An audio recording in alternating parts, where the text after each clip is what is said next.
देश किसी की व्यक्तिगत महत्वाकांक्षा से नहीं, जन आकांक्षा से चलेगा। मतलब अब मनमर्जी नहीं, जनमर्जी चलेगी।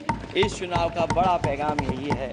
पिछले 10 सालों की उपलब्धि बस इतनी रही कि एक शिक्षा परीक्षा माफिया का जन्म हुआ कि ये सरकार पेपर लीक इसलिए करा रही है कि सरकार नौकरी नहीं देना चाहती, रोजगार नहीं देना चाहती। एक जीत और अध्यक्ष महोदय हुई है। मैं जानता हूं सत्ता पक्ष बैठे वाले लोग समझ गए होंगे।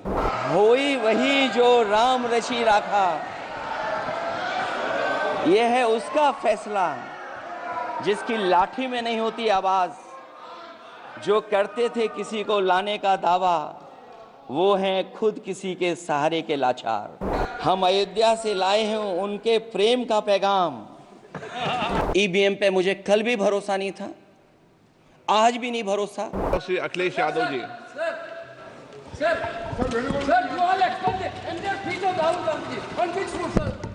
Sir, how can you explain the speech? You are not even touched. Sir, Thakur has given entire speech. There is no touch on his speech. Only Rahul Gandhi's speech was expunged. Why, sir? Why, sir? Why is that expunged? मैं अध्यक्ष अखिलेश जी का धन्यवाद देना चाहता हूँ।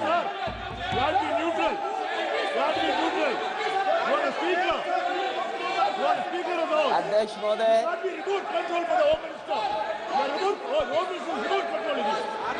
अध्यक्ष महोदय, अखिलेश महोदय, अध्यक्ष महोदय, मैं सबसे पहले आपका धन्यवाद देना चाहता हूं कि आपने मुझे अपनी पार्टी की तरफ से राष्ट्रपति जी का भाषण बोलने का मौका दिया है। अध्यक्ष जी, सत्ता पक्ष और विपक्ष दोनों लगातार अपनी बात रख रहे हैं। मैं सबसे पहले अध्यक्ष जी आपको और आपके साथ साथ सभी चुने हुए सांसदों को मैं बधाई और शुभकामनाएं देना चाहता हूं। साथ ही साथ मैं सबसे पहले देश के उन सभी समझदार और ईमानदार मतदाताओं को धन्यवाद जिन्होंने लोकतंत्र को एक तंत्र बनाने से रोका।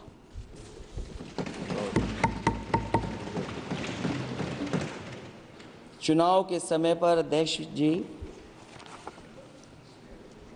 ऐसा कहा गया कि 400 पार। मैं समझदार जनता को फिर एक बार धन्यवाद दूंगा और मैं कुछ कहना चाहता हूं कि आवाम ने तोड़ दिया हुकूमत का गुरूर। दरबार तो लगा है पड़ा गमगीन में बेनूर है पर। अध्यक्ष महोदय, दरबार तो लगा है पर बड़ा गमगीन बेनूर है। और पहली बार ऐसा लग रहा है हारी हुई सरकार विराजमान है। जनता कह रही है चलने वाली नहीं सरकार। अध्यक्ष महोदय, जनता कह रही है चलने वाली नहीं, ये गिरने वाली सरकार है। और क्योंकि ऊपर से जुड़ा कोई तार नहीं, नीचे कोई आधार नहीं, अधर में जो है अटकी हुई वो तो कोई सरकार नहीं। दरअसल पूरा इंडिया समझ गया है कि इंडिया ही प्रो इंडिया है। इस चुनाव में इंडिया अलायंस की नैतिक जीत हुई है। ये पीडीए इंडिया की सकारात्मक राजनीति, पॉलिटिक्स जो पॉजिटिव है, पॉजिटिव पॉलिटिक्स की जीत हुई है।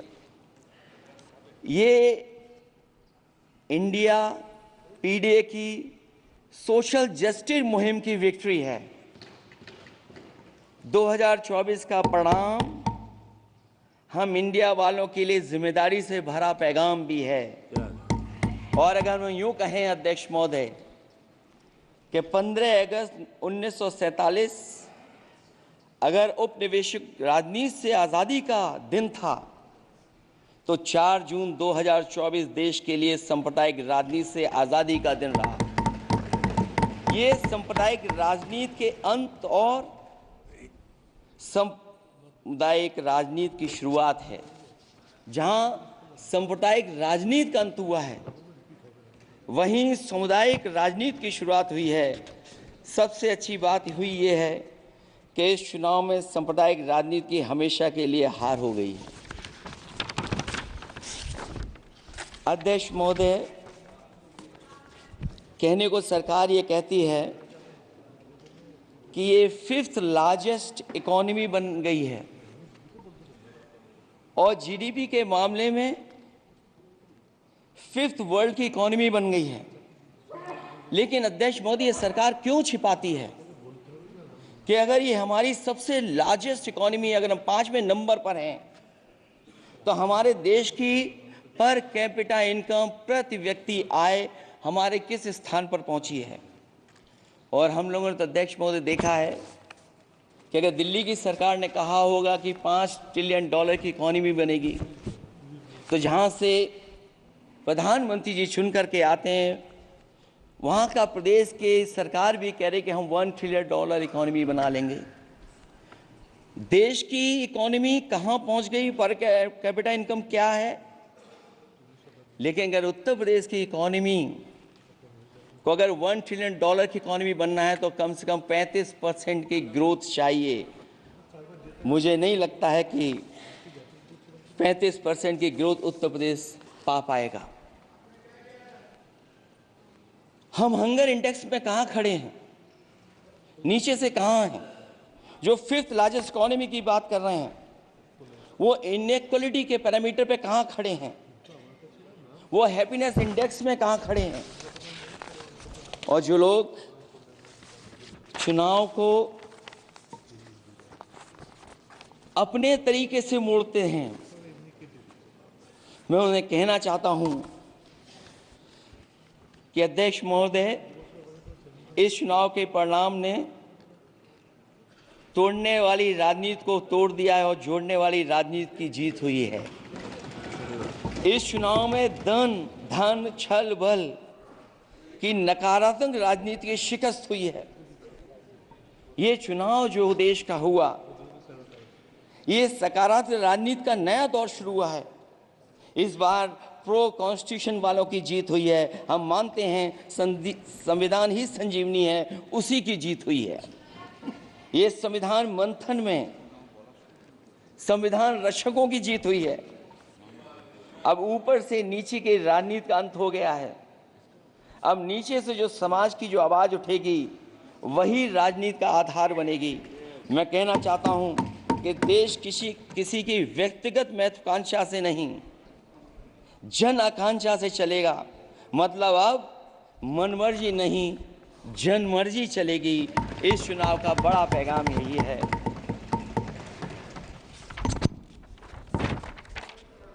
अध्यक्ष महोदय, बहुत सी बातें हुई हैं। अगर उत्तर प्रदेश की बात न हो, क्योंकि अध्यक्ष महोदय सबसे बड़ा प्रदेश जहां है, उसने हर बार दूसरे दल को समर्थन देकर के सरकार बनाई। मैं उन्हीं लोगों से कहना चाहता हूं कि लोग क्यूटो की फोटो लेकर बनारस की गलियों से लेकर के गंगा जी तक ढूंढ रहे हैं। उनको लगता है जिस दिन मां गंगा साफ हो जाएंगी, शायद उस दिन कहीं क्यूटो उसकी गोद में कहीं मिल जाएगा। बनारसी लोग चाहते हैं कि कोई गंगा जी के भी तल में उतरकर उसका दर्द भी जाने। उत्तर प्रदेश की जनता का बस यही आग्रह है कि जिस गंगा जल को हाथ में लेकर सच कहने की कसम खाई जाती है, कम से कम उस गंगा जल से तो झूठ ना बोला जाए।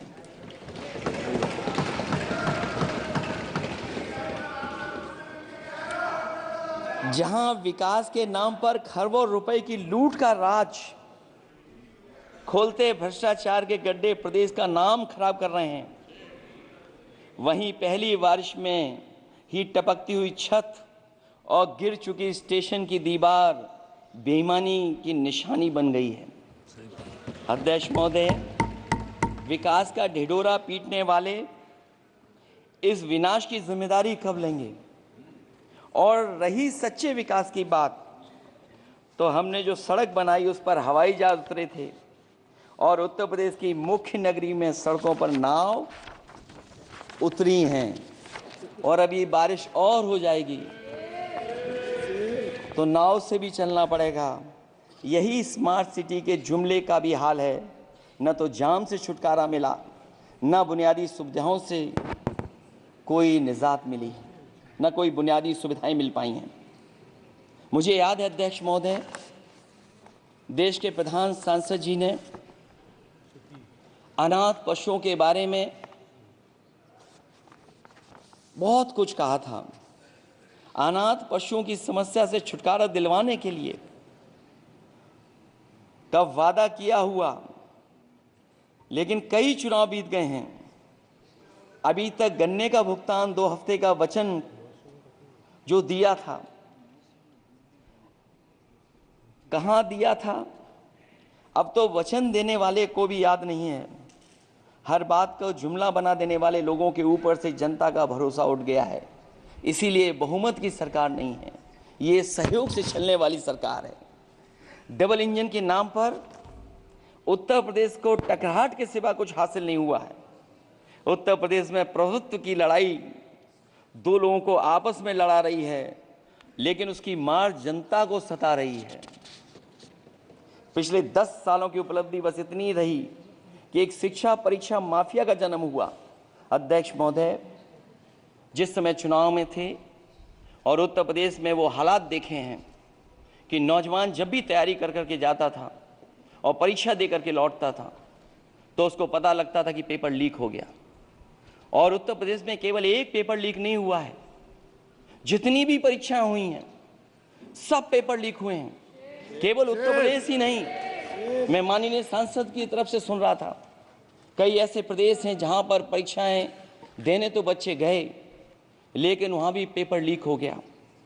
और अभी जब 4 जून को रिजल्ट आया, उसके बाद जो बात उठी है, देश की सबसे प्रेस्टिजियस परीक्षा, उसका भी पेपर लीक हो गया। और आखिरकार ये पेपर लीक हो क्यों रहा है?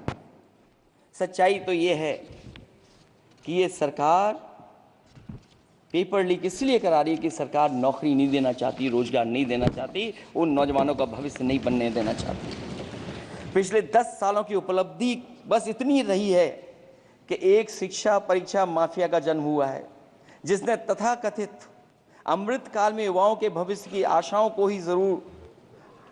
को ही जहर दे दिया है। जो सरकार उम्मीद को मार दे, वह न तो वर्तमान को सुधार सकती है, न भविष्य को संवार सकती है। सरकार आशा का प्रतीक होनी चाहिए, निराशा का नहीं। जनता चाहती कि हर समस्या के लिए बीते कल को जिम्मेदार ठहराने के बहाने को सरकार छोड़े और आने वाले कल की बात करे।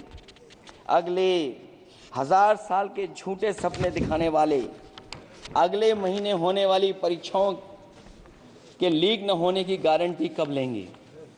जनता अब न तो किसी बहकावे में आएगी और न किसी के बहलावे फुसलावे में आएगी। जो लोग कहते हैं कि अमृत काल की बात करने वाले जनता का जागरण काल आ गया है, आज इस सदन में नए राजनीतिक जागरण के अनेक प्रतिनिधि बैठे हैं। अब जब बात होगी तो सच्ची बात होगी और जनता को पूरी सच्चाई के साथ हम लोग अपनी जिम्मेदारी के साथ बात रखेंगे।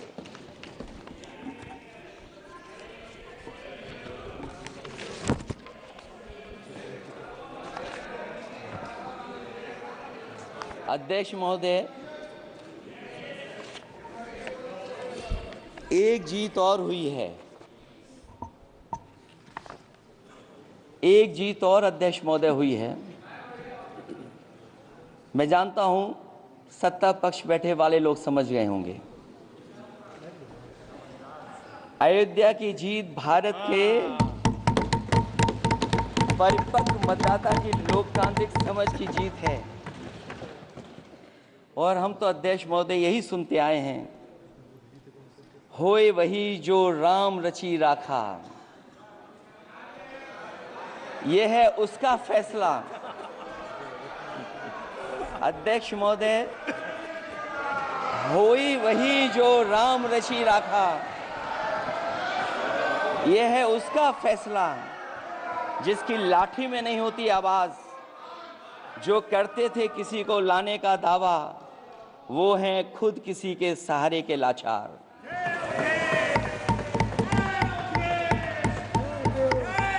अध्यक्ष महोदय, मैं फिर कह देना चाहता हूं, होए वही जो राम रची राखा। यह है उसका फैसला जिसकी लाठी में नहीं होती आवाज। जो करते थे किसी को लाने का दावा, वो हैं खुद किसी के सहारे के लाचार। हम अयोध्या से लाए हैं उनके प्रेम का पैगाम।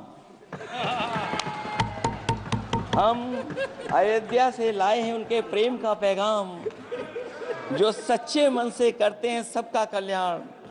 सदियों में जन जन गाता है जिनके गान, अभय दान देती जिनकी मंद मंद मुस्कान, मानवता के लिए उठता जिनका तीर कमान।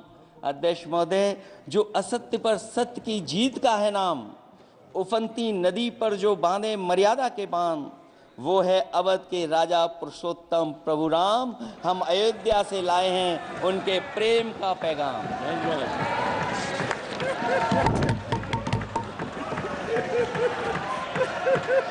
अध्यक्ष महोदय,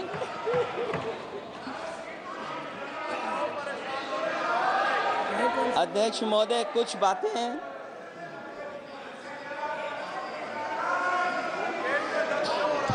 अध्यक्ष महोदय कुछ बातें समय और काल से परे होती हैं। इसलिए आज यहां उत्तर प्रदेश के सदन में पढ़ा गया एक शेर याद आ गया, जो तब सही था अब और सही साबित हो रहा है।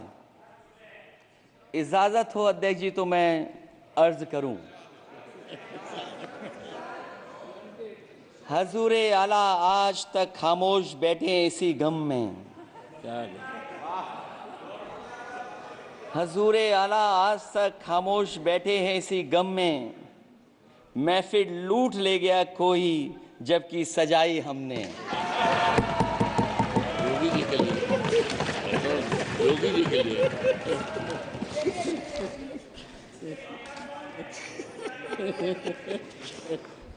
अध्यक्ष महोदय,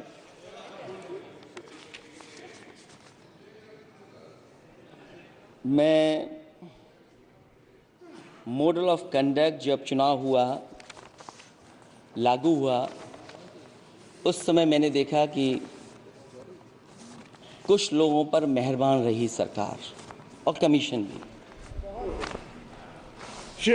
कई, मैं बहुत डिटेल में नहीं जाना चाहता हूं अध्यक्ष महोदय,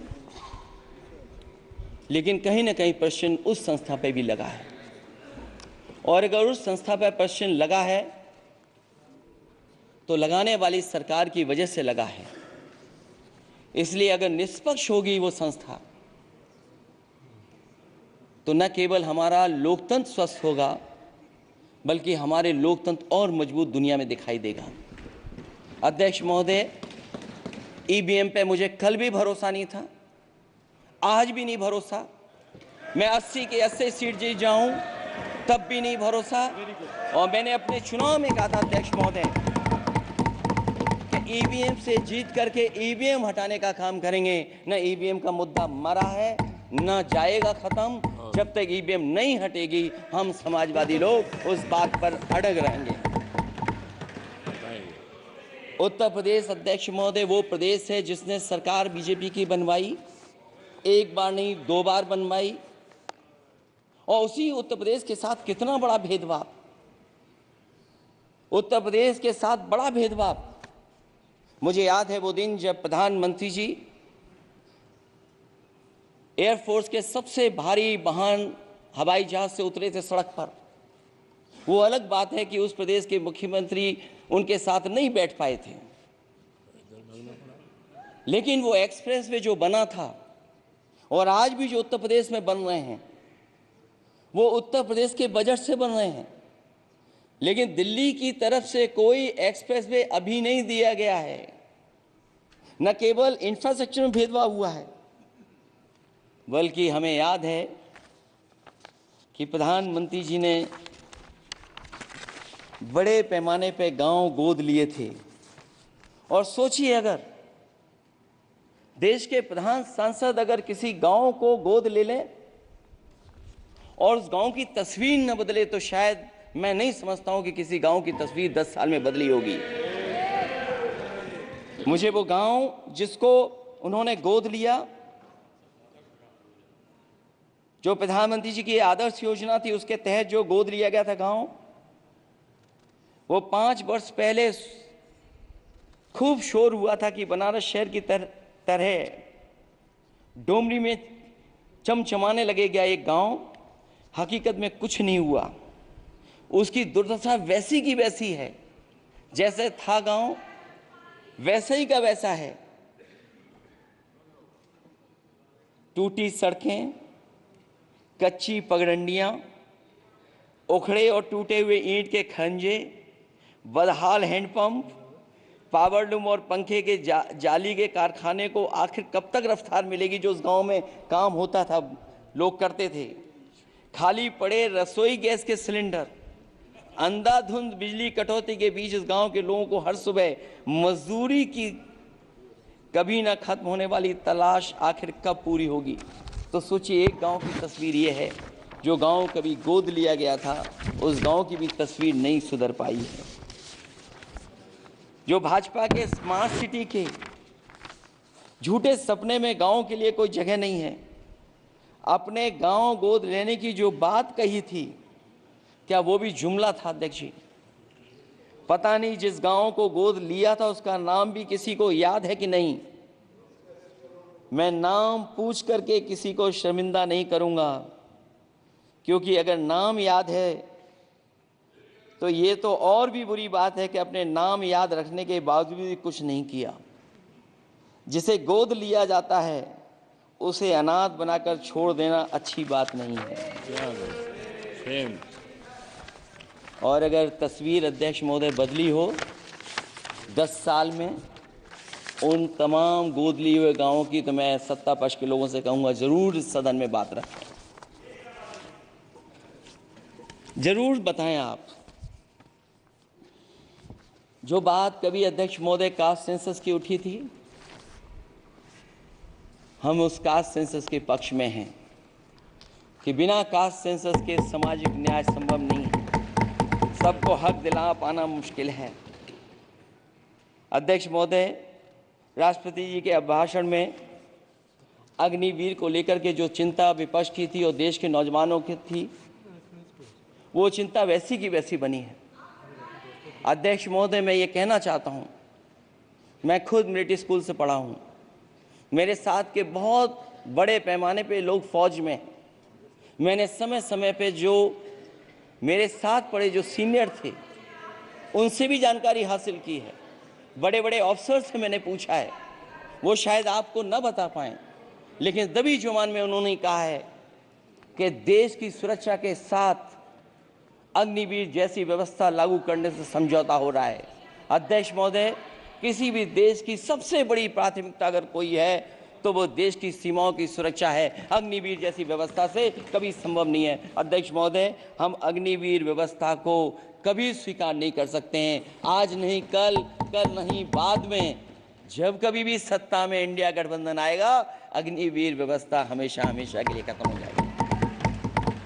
अध्यक्ष महोदय, जिन्होंने कहा कि हम आय किसानों की दोगुनी कर देंगे,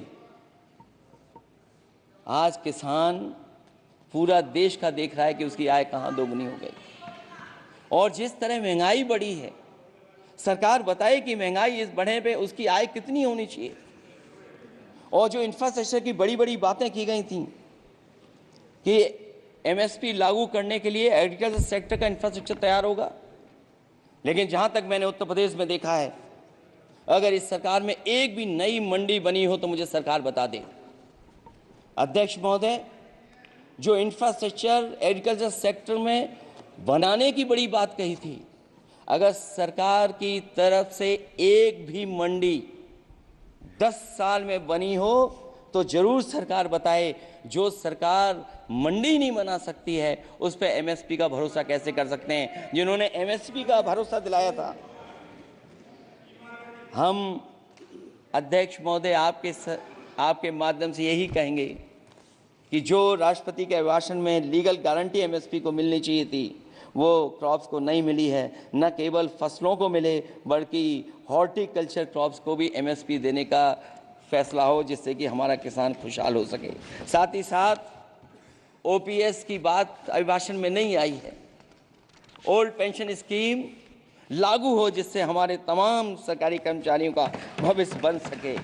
और देश की एक बड़ी आबादी जहाँ से मैं चुन करके आता हूँ, उत्तर प्रदेश, जहाँ बुनकर न केवल उत्तर प्रदेश बल्कि देश के कोने कोने में बुनकर समाज के लोग बड़े पैमाने पर रह रहे हैं, लेकिन बुनकरों को जो सुविधाएं मिलनी चाहिए वो भी इस सरकार में नहीं मिल पा रही हैं। जो प्रदेश सरकारों ने कभी बुनकरों के लिए योजनाएं चलाई थीं वो भी अध्यक्ष महोदय बंद कर दी हैं। मैं अंत में इतना ही कहना चाहूँगा कि इस सरकार ने नौजवानों को नौकरी नहीं दी है, नौकरी और रोजगार उनसे छीने हैं, बहुत नौकरी छीनी है। इसलिए मैं कहना चाहता हूं अध्यक्ष जी, इसलिए मैं कहूँगा कि आपके राज में न नौकरी की उम्मीद है न रोजगार, क्योंकि आपने छोटे कारोबारी तक को इतना छोटा बना दिया है कि न तो वो अपना पेट भर सकता है न किसी को नौकरी पर रख सकता है। जो कुछ पद निकलते भी हैं तो उन पर लेटरल एंट्री के नाम से पिछले दरवाजे से कुछ खास संगी साथियों को रख लिया जाता है। आरक्षण का हक नॉट फाउंड सुटेबल के नाम पर हड़पा जा रहा है। और अध्यक्ष महोदय, आरक्षण के साथ इतनी खिलवाड़ किसी सरकार ने नहीं की होगी जितनी खिलवाड़ इस सरकार ने की है। जहां सरकारी नौकरियां नहीं दी जा रही हैं, और सरकारी नौकरियां इसलिए नहीं दी जा रही हैं क्योंकि उन्हें आरक्षण देना पड़ेगा। जिस प्रदेश से मैं आता हूं वहां सबसे बड़े पैमाने पे नौजवान बेरोजगार है। और पिछले 10 साल में जो क्वेश्चन, जो पेपर उन्होंने लीक कराए हैं वो इसीलिए कराए हैं क्योंकि नौकरी ना देनी पड़े, और अगर नौकरी देनी पड़ेगी तो उन्हें आरक्षण भी देना पड़ेगा। ये जानबूझ करके सरकार नौकरी और आरक्षण के साथ खिलवाड़ कर रही है।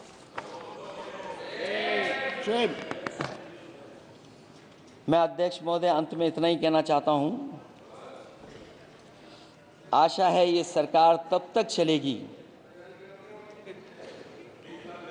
तब तक उसके केंद्र में इस देश का हर एक गरीब, शोषित, वंचित, पीड़ित, पिछड़ा, दलित, अल्पसंख्यक, आदिवासी, महिला, युवा, छोटा कारोबारी, ईमानदार, नौकरी पेशा, आम आदमी और कर्मचारी, अधिकारी, मजदूर और किसान होगा, ना कि धनवान होगा। और शासन के आधार पर संविधान होगा। वह जुमलों की जगह सच में महंगाई, बेरोजगारी, भ्रष्टाचार, गरीबी, भुखमरी, सांप्रदायिक हिंसा, दलित व महिला उत्पीड़न, सामाजिक अन्याय जैसे मूलभूत मुद्दों का समाधान होगा। और भोजन, बिजली, पानी, दवाई, पढ़ाई जैसी बुनियादी ज़रूरतों के लिए कागजी योजनाओं की जगह सच में इंतज़ाम होगा। मैं एक बार फिर उत्तर प्रदेश की समझदार जनता द्वारा सबसे बड़ी पार्टी चुने जाने के साथ साथ इंडिया गठबंधन समाजवादी पार्टी और कांग्रेस को सबसे ज़्यादा सीटें जिताई, उसके लिए मैं उत्तर प्रदेश की जनता का बहुत बहुत धन्यवाद और आभार भी प्रकट करूँगा। मुझे उम्मीद है कि अगली बार जब राष्ट्रपति जी का भाषण हो वो सरकारी भाषण ना हो, सच्चाई के साथ सरकार अपनी बातें रखें। इन्हीं शब्दों के साथ अध्यक्ष महोदय मैं आपका बहुत बहुत धन्यवाद देता हूँ। Very good.